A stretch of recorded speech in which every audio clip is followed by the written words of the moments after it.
Le 14 novembre de chaque année est consacré à la lutte contre le diabète. Donc, c'est la journée mondiale de lutte contre le diabète. Et quant à nous, dans cette émission Santé plurielle, nous faisons du mois de novembre le mois de sensibilisation au diabète. Et donc, nous allons en parler tout au long du mois. Aujourd'hui, nous recevons le programme national de lutte contre le diabète pour parler de cette maladie qui connaît une grande ampleur dans le pays et dans le monde. Nous avons ici sur ce plateau le docteur Luc Ferdinand Kamanga. Bonjour docteur. Bonjour madame. Vous êtes le directeur du programme national de lutte contre le diabète et c'est ce programme du ministère de la Santé qui a reçu donc la mission de mettre en place ce qu'il faut, des normes, de principes, si vous voulez, de lutte contre le diabète dans le pays. Et vous êtes accompagné du docteur Nixon Poka, à votre droite. Oui. Nous avons la directrice adjointe du programme, docteur Louise Hanyangé. Oui, j'ai bien prononcé. Hein. Bien sûr. Vous insistez tellement. Voilà. Exact. Alors, c'est un plaisir de vous retrouver encore sur ce plateau, encore une fois pour la sensibilisation sur cette maladie, docteur. Merci, un plaisir partagé. Voilà. Et le docteur Nixon Poka. Bonjour, docteur. Non, plutôt Tibanda. Pardon. Aristote Tibanda. Aristote Tibanda, excusez-moi. Vous êtes également du programme national de lutte contre le diabète. Alors, docteur, cette maladie, elle fait peur lorsqu'on en parle. A-t-on raison d'avoir peur lorsqu'on parle du diabète?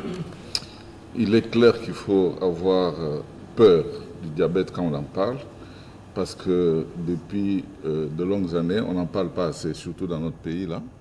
Le diabète, en fait, c'est un tueur silencieux. Le nombre de diabétiques que nous pouvons compter dans ce pays, c'est déjà le nombre de malades de tuberculose, de VIH et de malaria, tous réunis. Ça ne fait pas le nombre de diabétiques qui sont dans ce pays. Mais on n'en parle pas suffisamment. C'est pour ça qu'il est important, lors de ces sensibilisations, que nous puissions en parler en long et en large, selon le temps qui nous est imparti, mais pour faire comprendre à la population que nous avons dans nos milieux un tueur silencieux pour lequel nous devons amplifier la lutte. Alors, et c'est la raison du programme national de lutte contre le diabète. Ok. Alors, lorsque vous parlez d'une maladie silencieuse ou d'un tueur silencieux, qu'est-ce que vous voulez dire? Bon, je veux dire que le diabète, en fait, d'abord, c'est une maladie métabolique qui est caractérisée par l'élévation de la glycémie. La glycémie, c'est le taux de sucre dans le sang, mais qui a des conséquences pratiquement dans tous les organes. Et ces conséquences peuvent faire que les organes sont affectés et la personne va mourir silencieusement comme ça. Elle va s'éteindre progressivement avec l'altération de tous les organes qui sont atteints là-bas. Parce qu'il y a beaucoup de complications, des complications aiguës, il y a des complications chroniques qui amènent donc à tous ces problèmes-là. Alors, le diabète dans notre pays est un problème majeur de santé publique. Parce que, comme je vous l'ai dit, il y a beaucoup de diabétiques et surtout que le nombre de diabétiques n'est pas connu parce que beaucoup ne sont pas diagnostiqués. Donc, il est important qu'on puisse marteler sur le diagnostic et surtout sur la prévention, pour pas que les gens qui ne sont pas encore diabétiques ne deviennent diabétiques. Alors, si le nombre n'est pas connu, comment est-ce que vous faites pour mettre en place des politiques de lutte? Il y a des études parcellaires, notamment en cliniques universitaires, et d'autres publications qui nous aident à avoir des projections sur le pays. Il y a eu aussi des études ici à Kinshasa, et actuellement, il y a l'enquête EDES qui a été faite l'année dernière, qui nous a donné quand même une certaine ampleur. Mais il est important que nous puissions organiser une véritable étude de prévalence au niveau national pour que nous ayons les vrais chiffres. Mais d'après les projections, à travers le monde, le nombre de diabétiques avoisine à peu près 10% de la population. Les études qui sont faites ici chez nous nous ramènent entre 7 et 14. Nous sommes pratiquement dans la même proportion. Donc, si nous prenons notre population qui peut être estimée à 120 millions d'habitants, faites les proportions, vous comprendrez qu'il y a beaucoup de diabétiques qui s'ignorent pour la plupart. Et beaucoup ne viennent en consultation que lorsque les complications sont déjà installées. Et quand les complications sont installées, c'est presque irréversible. Voilà pourquoi il faut mettre un accent grave, si je peux le dire, sur la prévention. Alors, et sur la prise en charge pour ceux qui sont déjà diabétiques. On peut être diabétique sans le savoir. Et on ne sent rien, on n'a pas de signes, ça arrive. Bon, les signes sont là. Oui. Et bon, il faut déjà typer le diabète. Il y a le diabète de type 1 et puis le diabète de type 2. Le type 1, c'est en fait une maladie auto-immune qui fait que la personne naît avec ça. Il y a des groupes HLA, donc ce sont des termes un peu scientifiques. Oui. Pour les personnes qui sont porteurs de ce groupe-là, ils peuvent développer le diabète de type 1 et généralement ça passe inaperçu jusqu'au moment où il va entrer dans une complication. Complication, parfois il s'emmène à l'hôpital en coma, ce que nous appelons coma acidocétosique. Et c'est à ce moment-là qu'on découvre qu'il est diabétique. Et souvent chez les enfants? Souvent chez les enfants, mais toutes les personnes en dessous de 40 ans peuvent être affectées par ce phénomène-là. Et puis il y a le diabète de type 2 qui, lui, survient du fait d'un manque, si vous voulez, de moyens de prévention, d'abord individuels, les facteurs environnementaux qui peuvent intervenir, et puis voilà, la personne peut développer le diabète. Mais lorsqu'il développe le diabète de type 2, c'est ça le problème, ça devient irréversible. C'est pour ça que j'insiste sur la prévention. Sur la prévention. Il ne faut pas... Notre rôle en tant que programme national de lutte contre le diabète, c'est aussi un rôle régalien de faire en sorte que la population soit sensibilisée et soit informée sur les modes de prévention pour pas que nous ayons davantage de nombre de diabétiques qui croissent. Mais malheureusement, à travers le monde, on a vu que depuis qu'on fait les statistiques, ça ne fait qu'augmenter. Vous tenez par exemple aujourd'hui, à travers le monde, en 2021, les statistiques ont été faites en 2021, à peu près 537 millions de personnes qui sont déjà atteintes de diabète. Et lorsqu'on fait les projections, d'ici 2030, on aura dépassé les 640 millions de personnes. Alors, vous comprenez que l'évolution est exponentielle, toujours, toujours. C'est pour ça que nous devons renforcer les mesures actuellement, d'abord de prévention, mais aussi des mesures diagnostiques. Alors, des facteurs environnementaux, on voit le mode de vie, finalement, c'est tout le monde qui est exposé, si on peut dire les choses ainsi. Bien sûr, tout le monde est exposé. Je vais donner la parole à Dr Louise qui va développer cette partie-là. Oui, on peut dire que tout le monde est exposé. Parce qu'à part le fait que l'on soit issu, par exemple, de familles diabétiques où on a déjà une prédisposition génétique, mais tout le monde est exposé à un certain nombre de facteurs environnementaux qui font que la personne, ayant ou n'ayant pas ces prédispositions génétiques, fasse le diabète. Parce qu'ici, il est question, par exemple, du diabète type 2, parce qu'on en parle, on parle beaucoup plus du diabète type 2 parce que c'est le diabète le plus courant. De tous les types du diabète, c'est le diabète le plus courant. Et donc, on peut intervenir quant à la survenue de la maladie. On peut intervenir, oui, on peut intervenir quant à la survenue de la maladie en agissant en amont, avant que la personne ne tombe malade. Et donc, les facteurs, il y a des facteurs qu'on peut maîtriser, mais il y a des facteurs qu'on ne peut pas maîtriser. Par exemple, pour les facteurs qu'on ne peut pas maîtriser, mais qui font que la personne développe de diabète, il y a par exemple l'âge, plus on avance en âge, plus on peut développer la susceptibilité à présenter la maladie. Il y a des facteurs par exemple ethniques, parce qu'il a été montré que certaines ethnies sont beaucoup plus plutôt exposées à faire la maladie. C'est dans les gènes ou c'est par rapport au mode de vie, par rapport à ce qu'on consomme? Les gènes, parce qu'il y a des prédispositions génétiques, mais aussi le mode de vie. Parce qu'il y a aussi un mode de vie qui fait que soit son ethnie, quand on adopte un certain mode de vie, on est exposé à faire la maladie. Ici, on a c'est quelle ethnie par exemple, chez les ethnies, ce sont les Asiatiques. Oui, dans certaines ethnies en Asie, il a été démontré, certaines études ont démontré que cette population est beaucoup plus susceptible à présenter la maladie. Mais par exemple, aux facteurs environnementaux, on peut parler par exemple de la sédentarité, on peut parler de l'obésité, on peut parler de tabac. Et donc, c'est aussi un phénomène qui concerne toutes les couches sociales et toutes les populations. Parce qu'actuellement, parler de la sédentarité, on ne peut pas parler seulement en Afrique ou en Europe ou aux États-Unis. C'est un problème qui concerne tout le monde. On Quand bouge on parle de moins en moins. On bouge de moins en moins. Il y a aussi l'alimentation. On mange beaucoup plus gras et on bouge de moins en moins. Ouais. Et donc, la personne est exposée ou est en fait susceptible à développer une résistance à l'insuline due par exemple à une accumulation accrue du taux de cholestérol. Et donc, c'est sur ces facteurs qu'on essaie d'agir, parce qu'il y a des facteurs sur lesquels on peut agir et arrêter la progression ou le développement de la maladie.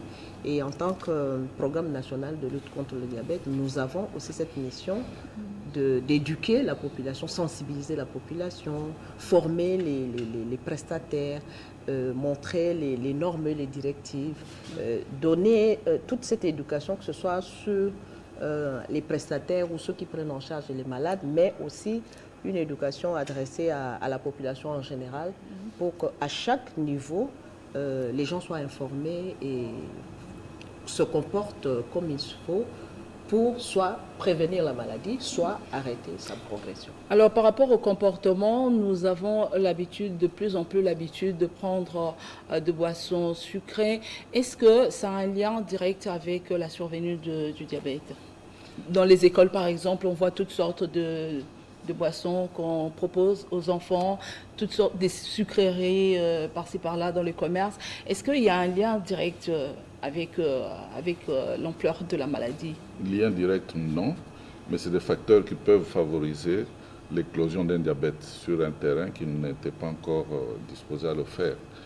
Et c'est pour ça qu'on va insister sur les facteurs environnementaux. Dans l'environnement, il n'y a pas que l'alimentation, il n'y a pas que l'obésité, mais il y a aussi la pollution, notamment la consommation de tabac. Est-ce que vous savez que le tabac peut vous amener à développer un diabète? Tout ce qu'il y a comme stress au niveau de la société peut vous amener à toutes les consommations des sucreries et des aliments gras, comme le docteur Louise l'a dit, peuvent favoriser l'éclosion d'un diabète. Voilà pourquoi, à ce niveau-là, notre gouvernement doit agir pour notamment édicter, enfin, là je parle plutôt du Parlement, oui, qui peut édicter des lois qui font par exemple qu'on puisse réglementer la fabrication des boissons sucrées qui sont distribuées ça et là, la consommation de tabac par exemple, jouer sur l'environnement pour le rendre plus sain. Tout ça, ça fait que, bon, voilà. Mm-hmm. Et puis, éduquer aussi la population par rapport à l'alimentation. Oui. Offrir à la population l'alimentation plus saine qui ne pourrait pas l'amener à développer le diabète. Ben voilà, l'alimentation saine, c'est quoi? L'alimentation. Bon, nous avons ici oui, Dr Poka, qui a une spécialité Nixon dans l'alimentation. Oui. Voilà. Je voudrais lui donner la parole. Okay. Lorsque nous parlons d'une alimentation saine, qu'est-ce que ça veut dire? Merci beaucoup, madame. Une alimentation saine veut simplement dire une alimentation qui est dépourvue, en termes simples, une alimentation dépourvue de micro-organismes. Mais quand on en parle dans la prévention, ça nous ramène à dire qu'une personne est censée manger équilibré et complète. C'est-à-dire, on doit avoir des proportions bien respectées en termes de lipides, des protéines et des glucides. Mais est-ce que la population sait tout ça, même quand vous parlez des lipides, des glucides et tout? Alors, s'il faut parce que pour la population, il suffit d'avoir peut-être une assiette déjà remplie et quand on mange, on est très rassasié. Là, on dit, ben, on a bien mangé. Exactement, c'est comme ça que nous dirons, en réalité, la bouche ne fait que consommer, mais c'est l'organisme qui mange. Or, un organisme qui mange doit manger moins de graisses, que nous avons appelées des lipides, moins de sucre, que nous avons appelé des glucides, et de moins en moins de protéines. Et s'il faut parler en termes de proportions, il est souhaitable de manger autour de 50% de sucre dans ce qu'on a comme aliment, et 15 à 20% de protéines et 30% de graisse. Ben, okay. Qu'est-ce que nous constatons dans notre société? Les gens mangent de plus en plus sucré et gras. Alors que le sucre, pour être utilisé, nécessite l'utilisation de l'insuline. Et plus on mange trop sucré, on pousse au pancréas de beaucoup travailler en fournissant de l'insuline parce que l'insuline est une hormone sécrétée par les pancréas. Et les cellules qui sécrètent l'insuline au niveau du pancréas sont des cellules spécialisées. C'est-à-dire, lorsqu'elles travaillent plus, elles vont se fatiguer et se détruire. Quand elles se détruisent, elles ne se régénèrent plus jamais. Alors, à force de consommer beaucoup de sucre et beaucoup de graisse, on donne beaucoup plus de travail à ces pancréas et finalement, les pancréas pourront se fatiguer et la personne ne saura pas. Et pendant ce temps, il continuera à manger comme d'habitude et le pancréas ne saura pas compenser. Donc, en termes de sécrétion d'insuline pour faire entrer ces sucres dans la cellule. Et bizarrement, on va constater une élévation des taux de sucre. Et c'est en ce moment-là qu'on parlera du diabète sucré. Alors, une personne qui est déjà atteinte de diabète, est-ce qu'elle doit tenir compte aussi du sucre? Elle a besoin de consommer encore du sucre ou bien? Exactement, parce que c'est le sucre qui est la source principale de notre énergie. C'est-à-dire, il faudra qu'on mange les sucres à chaque repas, comme je l'ai dit. Mais seulement pour un diabétique, on va restreindre la consommation de ces sucres. On dira, c'est bien bon, il doit avoir de l'énergie, mais il doit éviter de consommer les sucres à absorption rapide, dans lesquels le sucre, une fois consommé l'aliment qui en contient, directement ça se retrouve dans le sang et ça peut faire monter la glycémie. Donc on dira pour un diabétique que ces sucres doivent être regardés de loin ou encore manger à de petites quantités. Et privilégier par contre les sucres à absorption lente, c'est-à-dire qu'on appelait jadis les sucres complexes ou encore les sucres à libération prolongée. C'est contenu par exemple dans quels aliments? C'est contenu dans les céréales par exemple. On les trouve dans les riz, dans les maniocs et consomme. Mais seulement, ce qu'il faut dire, en consommant ces aliments contenant ces sucres-là, il faudra compléter ou encore accompagner ces aliments à des légumes, c'est-à-dire d'autres aliments, mais qui contiennent assez de fibres. Parce que les fibres alimentaires ralentissent l'absorption du sucre au niveau du sang. Et par conséquent, la personne n'aura pas de variations glycémiques en termes de hausse. Vous parlez de légumes, il y a également les fruits qui sont recommandés, mais est-ce qu'une personne atteinte de diabète peut prendre n'importe quel fruit? Alors, ce qu'il faut déjà signaler dès l'entame, c'est qu'il n'y a aucun aliment qui est défendu pour un diabétique. Parce qu'il n'existe pas, entre guillemets, un régime propre aux diabétiques. Mais seulement, comme nous avons dit tantôt, il faut parler en termes de restrictions. Manger moins sucré, moins salé, moins gras. Et avec des précisions, si vous voulez manger du sucre, préférez les sucres d'absorption lente avec des légumes ou des fruits. Alors, parlant des fruits, tous les fruits sont bons parce qu'ils sont non seulement riches en fibres alimentaires, comme nous avons dit, mais ils sont aussi riches en vitamines et en minéraux, lesquels micronutriments sont importants pour le métabolisme humain. Mais seulement, comme nous le savons, il y a des fruits qui sont de nature trop sucrés. De par leur nature, ils sont sucrés par rapport aux autres. Mais également, la quantité du sucre d'un fruit dépend de son degré de maturation. Plus un fruit est mûr, plus il est sucré. C'est là où on va insister. Donc pour un diabétique, on lui dira, les fruits qui contiennent beaucoup de sucre, il faut limiter la consommation. Comme par exemple l'ananas, comme par exemple le banane plantain. On dira, il faut restreindre la consommation, mais les autres fruits, il est recommandé d'en manger. Mais surtout, s'il faut finir par là, il est recommandé et préférable pour qu'on ait une glycémie stable et surtout chez les diabétiques, de prendre les fruits avant les repas, 15 à 30 minutes avant les repas. Pas après? Après, oui, ça peut aider, mais pour gérer sa glycémie, il est préférable pour plusieurs raisons. Et nous sommes sur un plateau de télé, les minutes sont comptées. Donc, oui, alors je pense qu'on pourra avoir... manger les fruits avant. Il faut manger le fruit avant le repas. Pour de bonnes raisons. De très bonnes raisons même. Alors, donc, je pense qu'il faudra toute une émission sur l'alimentation. Mais oui, bien sûr. Oui. En fait, la base, la gestion du diabète, c'est l'alimentation aussi. C'est l'alimentation, c'est l'hygiène de vie, à travers l'exercice physique, à travers l'éviction de tout ce qui est stress. La gestion du diabète, c'est finalement toute cette éducation. C'est large, c'est multidisciplinaire. Vous savez, avec le diabète, on peut faire toute la médecine seulement sur le diabète. Parce que le diabète affecte tous les organes, comme je l'ai dit tout à l'heure. Surtout lorsque vous êtes au niveau des complications.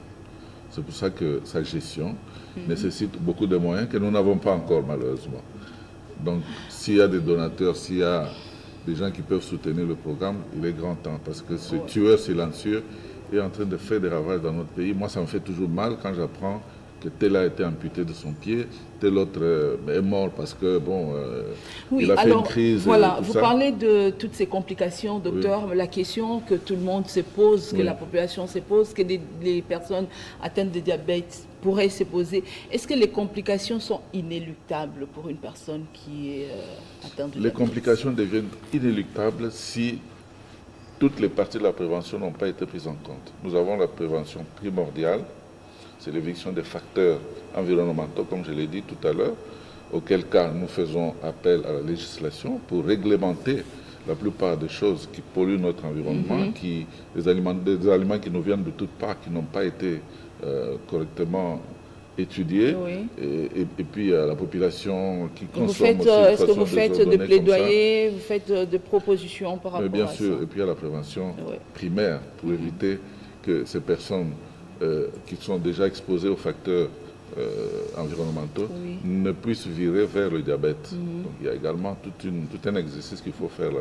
Et puis il faut la prévention secondaire. Les personnes qui sont déjà dedans, il faut arrêter pour qu'ils n'aillent pas au stade 3, au stade de complication. C'est possible. C'est possible.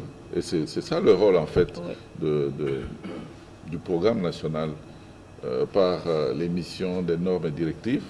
Et je vous informe que nous avons déjà élaboré des documents des normes et directives et nous sommes en train de diffuser beaucoup de formations. Actuellement, nous venons d'une formation et ça continue. Il y a d'autres qui vont continuer déjà demain.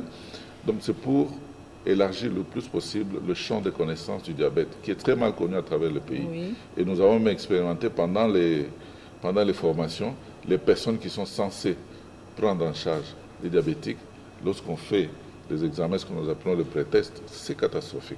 Donc c'est important que la population sache c'est quoi le diabète. C'est important que les prestataires sachent exactement comment gérer exactement le diabète. Nous sommes heureux de constater que ces enseignements se passent très bien et nous avons déjà un bon nombre de personnes à travers le pays qui sont formées, déjà à travers le programme, mais aussi à travers ces formations ponctuelles que nous sommes en train de faire. Et il va s'en suivre, bien sûr, les moyens. Et là, je salue l'apport du gouvernement qui a déjà doté le programme de beaucoup de kits de diagnostic. Ça, c'est vraiment un point qu'il faut appuyer, pour lequel nous saluons son Excellence, Monsieur le ministre de la Santé. Et donc ça va nous aider. Non seulement à connaître tous ceux qui sont diabétiques, qui ne le connaissent pas, mais aussi à détecter tous ceux qui nécessitent qu'on le mette directement sous traitement. Ça demande des campagnes, il faut appeler ça demande des campagnes, la ça population, demande des moyens, gens, des déplacements. Pour faire le dépistage.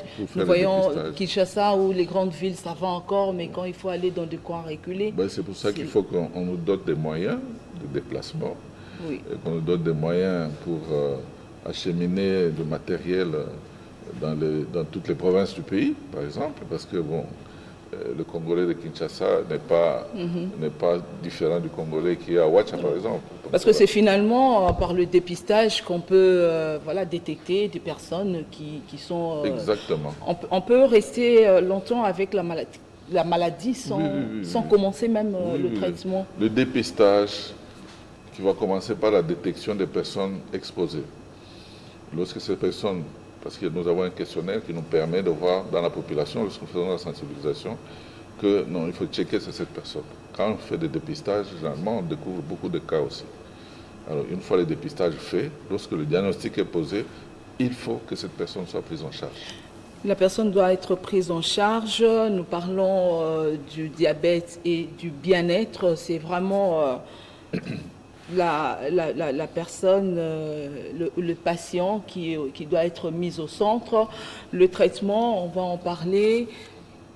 Quels sont les traitements disponibles pour le diabète et qu'est-ce qui fait qu'on opère un choix par rapport à tel ou tel autre traitement pour le patient? Je donne la parole Merci beaucoup pour la Aristote qui n'a pas encore parlé. Oui. Il va développer. Je vous informe que tous sont des experts du programme. Et donc, voilà. Voilà. Donc, il peut prendre la parole. Merci beaucoup. Oui. Ici, à signaler que pour le traitement, nous avons, comme le directeur l'avait dit au début de son speech, il dit nous avons le diabète de type 1 et le diabète de type 2. Concernant le diabète de type 1, là, c'est un traitement hormonal, un traitement de substitution. C'est-à-dire c'est un individu qui ne produit pas de l'insuline. Son traitement est exclusivement l'insuline. Hormis le fait que nous avons le côté éducationnel, là, c'est le fondement en fait, de toute la prise en charge. Voilà, l'éducation thérapeutique, l'éducation nutritionnelle et l'éducation sociale. Tout ça, parce qu'on a parlé du stress. Oui. Voilà, l'éducation, c'est vraiment la pièce motrice de tout. Mais pour le diabétique de type 1, comme je dis, c'est vraiment l'insuline et tout ce qui s'ensuit. Mais pour le diabète de type 2, comme vous l'aviez dit bien explicitement, que ça dépend d'un schéma à un autre, voilà, le diabétologue ou soit le médecin qui prend en charge le diabétique, c'est un grand manager, dans la mesure où il sait très bien matcher que un diabétique de type 2, nous avons les traitements médicamenteux. On appelle ça les antihyperglycémiens non insuliniques. Donc, il y a en comprimé et il y a aussi en injecteur. Ce qui est à notre portée dans notre pays, ici, nous avons beaucoup plus les comprimés, qui est, avec, nous saluons vraiment le leadership du directeur, nous avons maintenant actuellement plusieurs molécules dans le pays. Parce que jadis, nous n'avions pas beaucoup de molécules. Vous voyez, une personne est diabétique de type 2 diagnostiquée, on pourrait ne prescrire qu'une seule molécule.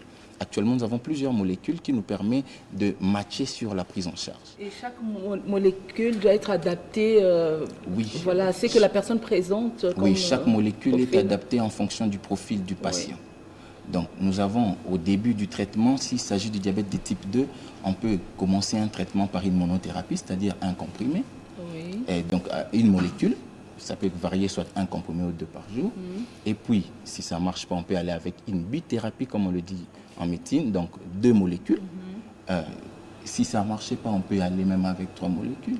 Et si ça ne marche toujours pas, c'est alors que j'appelle au management du clinicien et on peut aller même avec l'insuline chez les diabétiques de type 2. Et quand vous dites que si ça ne marche pas, ça veut dire que lors du contrôle ou de la surveillance, on voit que le médicament qu'on donne, ça ne stabilise pas le taux de sucre? Évidemment, mais il y a plusieurs paramètres que nous regardons lors de la prise en charge. Parce que la prise en charge est notre patiente ou notre patient, c'est notre ami de tous les jours. C'est une personne avec qui on va vivre toute la vie.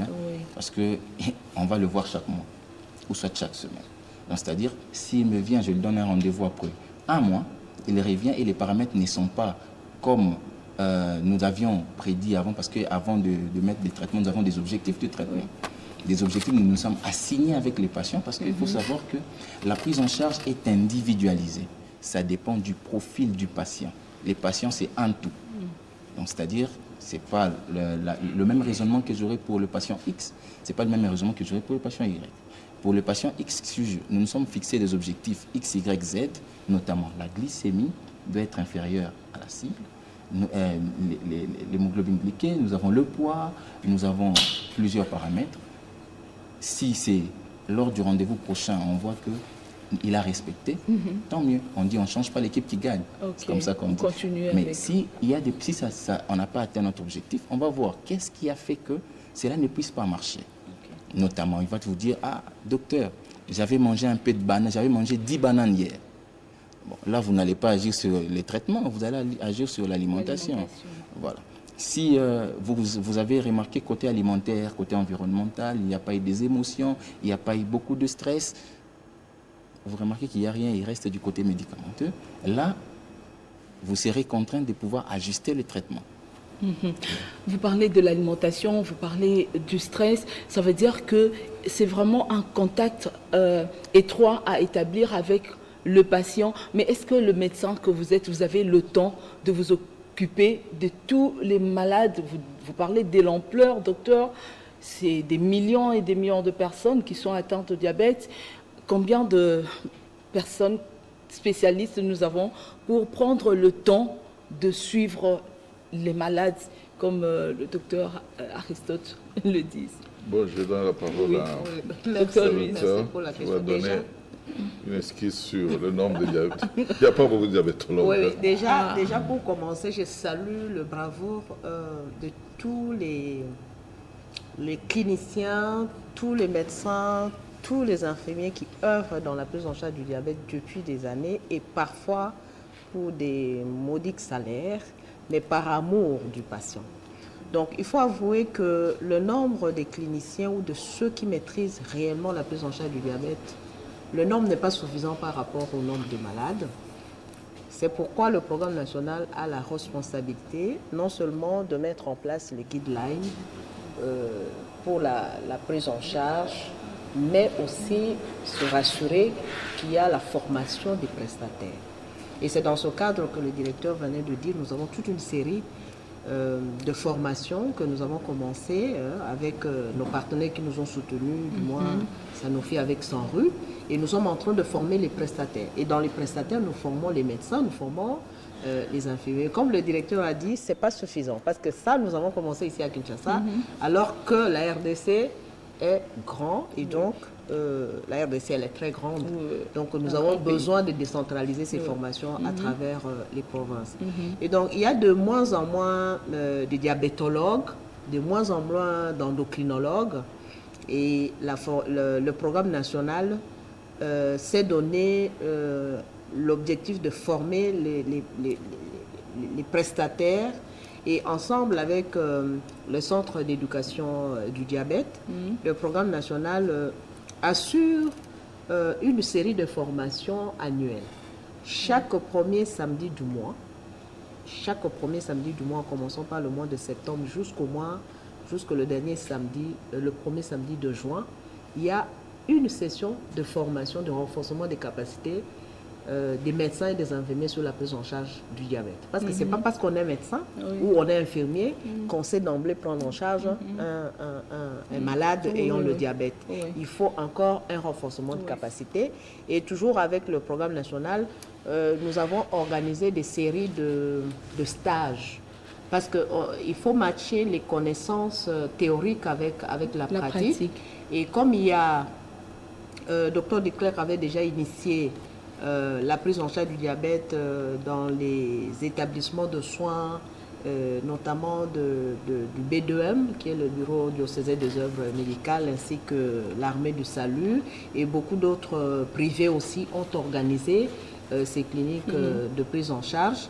Et donc, quand nous formons ces apprenants sur la prise en charge du diabète, on les dissémine, on le repartit dans les différents établissements de soins, accompagner des superviseurs pour qu'ils apprennent comment prendre en charge un vrai programme de mentorat. Exactement. Mentoring programme, ça évidemment. Et donc c'est pour dire que nous avons besoin des vocations.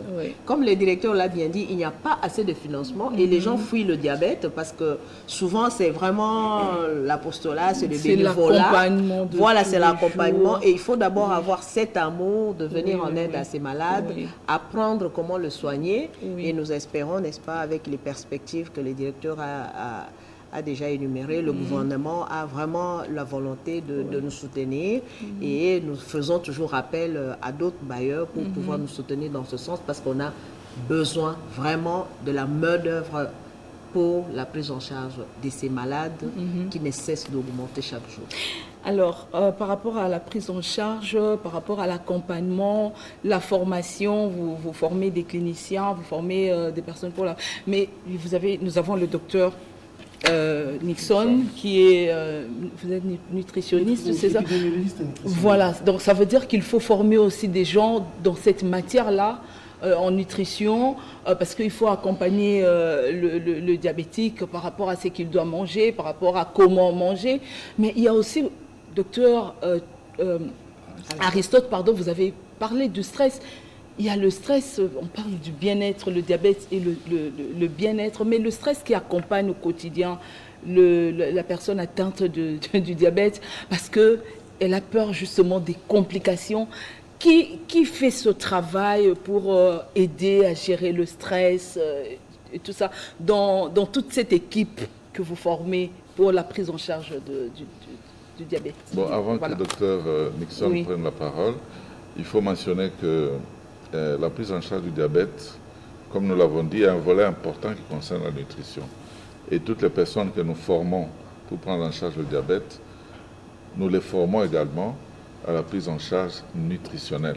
C'est vrai que ce n'est pas à un niveau très élevé parce que vous savez que la nutrition, c'est même une spécialité à la faculté de médecine, mais nous donnons l'essentiel pour que au moins cette personne puisse conseiller le diabétique qui est en face de lui, qu'est-ce qu'il doit manger, qu'est-ce qu'il ne doit pas manger, dans quelle proportion. Oui. Donc, il y a ce volet important. Le stress, Oui. vous parlez du stress, mais le stress, ça tient à beaucoup de choses. Hein. Dans l'environnement où on a plein de problèmes qui peuvent vous amener au stress, mais tout ce que nous pouvons faire, c'est des conseils. Ok. Et au cas par cas. Quelqu'un qui vient chez vous, vous voyez manifestement que c'est le stress qui est à la base, l'éclosion de son problème. Vous essayez de l'orienter pour pouvoir minimiser son stress là. C'est au cas par cas. Il n'y a pas une baguette magique qui va dire on va supprimer le stress à travers Mais le vous pays. ne faites Non. pas appel aux psychologues, par exemple, Mais bien sûr, pour nous accompagner? associons. C'est comme j'ai dit, avec le diabète, on peut faire toute la médecine. Vraiment. Toute la médecine. Il y a tout dedans. Il y a la chirurgie dedans, on opère les pieds. Ouais. Il y a les gastroentérologues qui sont dedans. Il y a tous les internistes, le cardiologue, les complications cardiaques, les complications vasculaires. Tout ça, ça rentre dedans. Oui. Alors, Et c'est multidisciplinaire. vraiment. Oui. Alors, ça veut dire que même la gestion du diabète, ça coûte. Hein. Mais ça demande coûte de- énormément cher. moyens. Malheureusement, c'est une des maladies qui, pour le moment, n'est pas encore vraiment subventionnée. Subventionnée. Je pense que Son Excellence, Monsieur le Ministre, a pris la mesure de la chose et c'est pour cela qu'il nous a déjà doté des moyens diagnostiques. C'est déjà un début. Nous pensons qu'il faut aller plus loin parce que même les médicaments dont il a parlé, les antidiabétiques oraux, les antidiabétiques injectables, mais les malades peinent encore à pouvoir s'en procurer. Donc il faut peut-être dans le cadre de la CSU, donc la couverture santé universelle, faciliter l'octroi de ces médicaments à toutes ces personnes qui sont atteintes. Je pense que nous allons vers là, avec la volonté qui est manifestée par Son Excellence, Monsieur le Ministre de la Santé, à travers le gouvernement. Alors, la personne, vous parlez de cet accompagnement pratiquement à vie, c'est-à-dire que cette personne, le patient, prend le médicament tous les jours, son traitement tous les jours. Est-ce qu'il y a des conséquences par rapport à la prise prolongée de ces médicaments, que ce soit des comprimés ou l'insuline? Tous les médicaments dont a fait allusion Aristote, comme tous les médicaments du monde, vous avez le principe actif, Oui. c'est-à-dire la substance qui est exploitée dedans pour soigner la maladie, mais à côté de ça, il y a des effets secondaires. Et il y a des médicaments qui sont contre-indiqués dans telle ou telle autre situation. Donc, que vous le vouliez ou pas, tout médicament fabriqué a toujours des effets qu'il faut. C'est pour ça que nous parlons du cas par cas. Chaque Oui. fois qu'il reçoit un malade en consultation, il va prescrire les médicaments en fonction de la situation du malade. Si c'est un Ok. malade qui a un problème cardiaque, par exemple, il ne va pas choisir les molécules qui ont un effet néfaste sur le Sur cœur, le cœur. ainsi de suite. Et donc on suit, On suit donc c'est les vraiment effets et on gère aussi le les management effets. au cas par cas, comme nous l'avons fait. Alors, vous avez, je ne sais pas, c'est vous peut-être qui avez parlé du docteur Desclercq. Elle a Oui. quel âge aujourd'hui? Ah, docteur Desclercq, c'est notre chère grand-mère, c'est comme ça que nous l'appelons. Elle a 97 ans et je vous informe qu'elle pète la forme, elle est en santé. Elle est cohérente, elle est lucide, elle échange, elle travaille, elle encadre. Elle aime ça et c'est ça ce qui lui donne, c'est ce qui lui donne la motivation de vivre. Et c'est une pionnière dans ce pays qui a su mettre en place les soins de santé primaires dans la prise en charge du diabète. Et aujourd'hui, nous avons plusieurs cliniques diabétiques et nous avons plusieurs personnels qui sont suffisamment formés, que ce soit sur le plan international ou national, et qui œuvrent jour au jour dans la prise en charge du diabète. Et pour clôturer, c'est aussi une grand-mère qui a su transmettre l'amour du patient diabétique et l'abnégation qu'un personnel peut éprouver de soigner même gratuitement le malade diabétique. Et pour ça, nous ne l'oublierons jamais. Et c'est notre grand-mère. Et il faut ajouter que c'est une référence dans le diabète parce que les Exact. premiers documents Oui. sur lesquels nous tablons pour prendre en charge les malades, c'est écrit par cette dame, Le ce docteur Desclercq. Ouais. Et au fil du temps, avec les formations, elle en a édité beaucoup. Hein. Ok. Et donc, c'est une femme formidable. Oui, docteur. Merci beaucoup. J'ai sollicité la parole parce que nous tendons vers la fin. Oui. Mais je voulais m'adresser à ces citoyens lambda. Parce que là, déjà, nous avons parlé des traitements, nous avons abordé plusieurs aspects, sans dire à ces citoyens comment reconnaître qu'on a des signes qui font penser au diabète.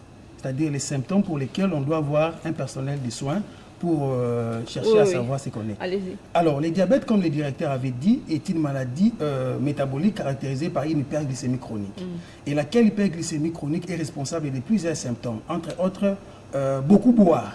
Donc, une personne qui se reconnaît en train de beaucoup boire doit déjà se mettre la puce à l'oreille et va beaucoup uriner. Et cette urination n'est pas consécutive à ce qu'il boit, plutôt le contraire. C'est le fait de beaucoup uriner qui va le pousser à beaucoup boire. Et en dehors de ça, il va se mettre à chaque fois grignoter, c'est-à-dire avoir toujours besoin de manger, qu'on appelle dans le jargon des médecins la polyphagie. Et cette personne se verra en train de maigrir, de perdre le poids, malgré tout ce qu'il prend comme aliment, tout ça. Ouais. Et également, il sera toujours asthénique. Alors, ce sont là, Asthénique. asthénique, c'est-à-dire Fatigué, fatigué. très fatigué. Voilà, Alors, puisque ces vous vous adressez symptômes-là- aux citoyens lambda, alors.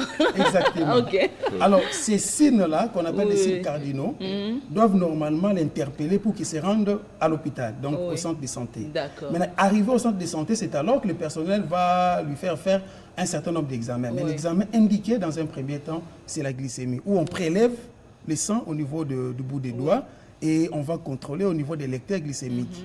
Alors là, il y a des valeurs que les médecins ou les personnels connaissent pour dire que la personne est diabétique ou pas. Je voulais ajouter quelque chose. Oui, sans, oui. Allez-y, on est en train de Oui, parce déterminer. que, comme nous avons bien dit lors de l'émission, c'est une maladie qui évolue à bas bruit. Oui. Il se pourrait aussi que les premiers signes que le malade peut présenter ne font pas partie de ces signes cardinaux. Ok. Et ce sont beaucoup plus les signes liés à la complication.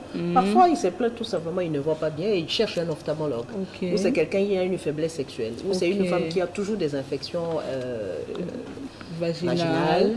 Et donc, bref, un signe autre que les signes cardinaux. C'est ainsi que nous disons à tout responsable des établissements de soins d'inclure le test de glycémie dans les examens de routine, de rechercher le diabète parce qu'il peut se cacher quelque part. Et par rapport à notre conviction ou notre manière de vivre, n'ayons pas toujours l'habitude de penser à un mauvais sort lorsque quelque chose ne va pas bien. Allons d'abord à l'hôpital. C'est pas mal de prier, c'est pas mal de penser à autre chose, mais en ce qui concerne le diabète, allons à l'hôpital et réclamons de connaître notre taux de glycémie parce qu'on peut tomber sur un diabète qui se cache.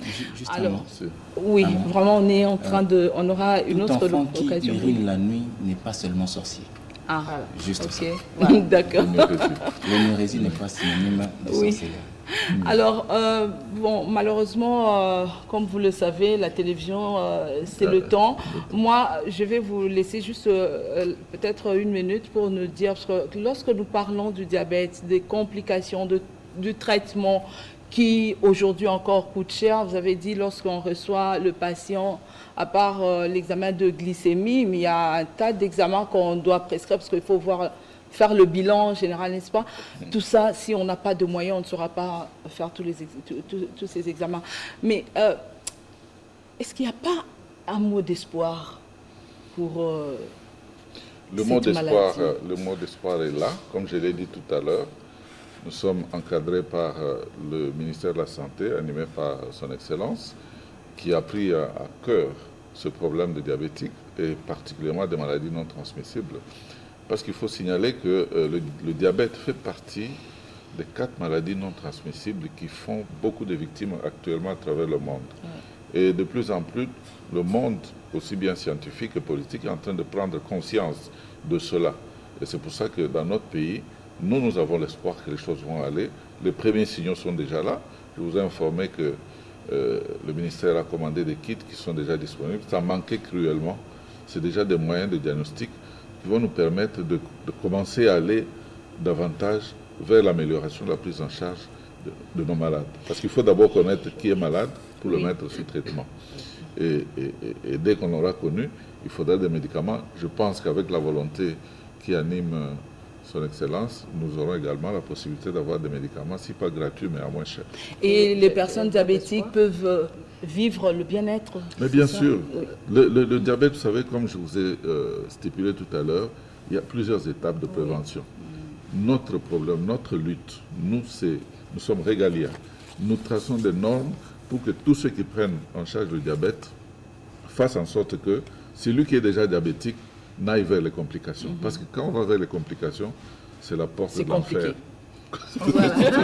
Et le mot d'espoir que j'allais ajouter, c'est que quand on est malade du diabète, il ne faut pas penser que c'est la fatalité, parce que la prise en charge existe et le maître mot, c'est une bonne surveillance. Une bonne surveillance. Et avec cette bonne surveillance, on peut avoir le bien-être, on peut bien connaître sa maladie et vivre avec sa maladie. C'est ainsi que le thème du 14 novembre, c'est le diabète et le bien-être. Et donc nous allons le célébrer le 14 novembre partout à travers le monde, en particulier en RDC. Et nous avons à cette occasion organisé aussi tout au long du mois les sites de dépistage pour donner à la population la possibilité de venir connaître un peu son statut. Et nous sollicitons aussi la participation. C'est des dépistages gratuits? Oui, dépistage, sensibilisation, dépistage est gratuit. Et nous vous sollicitons en tant que journaliste de bien vouloir couvrir ces événements et les diffuser à travers le pays. On sera là et est-ce qu'on connaît déjà les sites ou bien oui, ça sera les sites sont bien connus. On a un site à Barumbu qui est situé au niveau de l'avenue Kigoma à la Polyclinique Marguerite. On a un deuxième site à Mongafula, sur Bypass. Le centre de santé Maman Moussal ici. Maman Moussal ici. On a un troisième site du côté Tchango. J'ai oublié à Matete. Et puis on a un autre site à Siloé au niveau de En tout cas, je pense qu'on aura juste peut-être la veille, on pourra vous donner annoncer les sites et puis pour permettre à la population d'aller se faire dépister. C'est toujours bon de. Et comme le directeur a dit, le programme national va distribuer le kit à travers le pays. D'accord. Et ça pourra se faire dans les centres. Voilà, chacun peut organiser au nom de la journée mondiale de lutte contre le diabète. Oui, sur le diabète. Merci vraiment au programme national de lutte contre le diabète pour le travail que vous faites, pour le travail de sensibilisation. Nous nous joignons à vous pour voilà, amplifier la voix et porter le message de sensibilisation à toute la population. Et j'espère que cette population sera nombreuse pour le dépistage qui est capital dans la prévention et dans la lutte contre le diabète. Nous vous remercions, vous aussi, de nous avoir suivis. On se retrouve pour un autre numéro de Santé Plurielle. Prenez soin de vous. Au revoir.